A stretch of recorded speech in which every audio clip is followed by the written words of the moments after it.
When I say that leadership conditioning is the problem and soft leadership is the solution, now I know that you know that professional sovereignty is our destination, the intended outcome, the pinnacle, the goal. But how do we get there? The majority of my clients are brown and black women who were eldest daughters, eldest granddaughters, maybe even only daughters. They are the caretakers, the nourishers, the nurturers. They have grown up oftentimes in multi generational families. So they may not have only been caring for their siblings, they may have been caring for cousins and play cousins and neighbors and friends. They may be translating things into English, but they could also be supporting their parents who have a different level of education or professional experience and become the parentified child in that way.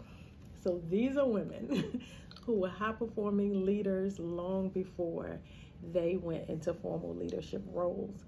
And when you have that deep and that long of leadership conditioning, it can be hard to like make the change. So I know I say like, let it go, release it. How, Nicki? How? I get that question all the time. So the S in soft leadership starts with strategy. And that's where I talk about identity reclamation. How do you reclaim your true, authentic identity, who you were before somebody else told you who you were before you were bogged down with responsibilities and roles, some that you inherited and some that you may have subconsciously accepted. How, Nicki? You know how? For those clients of mine, how is usually one step at a time and one day at a time. That's the real truth. I know some people are like, just do it, just do it.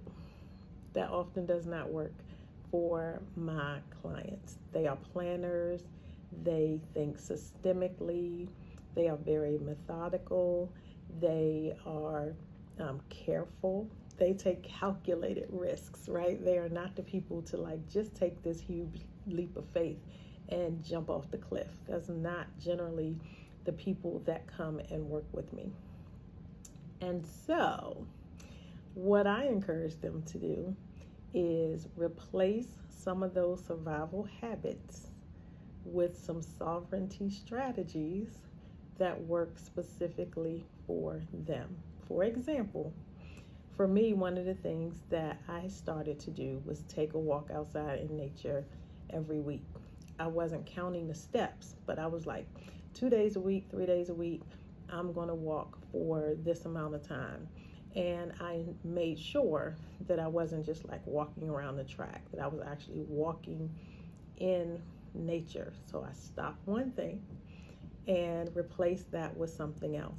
And then I was able to build on those successes.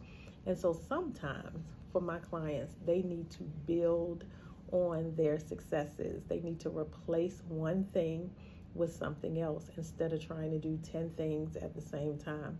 We'll take one big quantum leap at the same time. So my message to you, if that sounds like you, is small steps matter. Small steps eventually lead to big changes. So don't be discouraged if you're not ready right now to just take a leap of faith and change everything. Some of my clients don't feel like they can just move to another country. They can just cut off all their hair and quit their job, right? That's okay. Everybody has a different journey. The strategies that we come up with are the strategies that work for your specific situation. And I can push you out of your comfort zone, but I can't push you so far out of your comfort zone that you freeze, or so far out of your comfort zone that it is not sustainable, because we want sustainable success. So here's again, you can take it one step at a time. You can take out one thing and replace it with a new thing. Or you can just take out that one thing for the amount of time you need to take out that one thing until you don't need it anymore. And then you can introduce something else in its place. Think about that.